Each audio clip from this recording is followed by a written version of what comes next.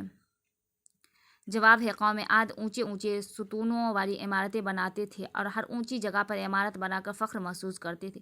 قوم سمود کے تمدن کے نمایاں خصوصیات یہ تھی کہ وہ پہاڑوں کو تراش کر ان کے اندر بھی عمارتیں بناتے تھے۔ وہ میدانی علاقہ میں بھی بڑے بڑے محلات تعمیر کیا کرتے تھے اور ان پر فخر کرتے تھے۔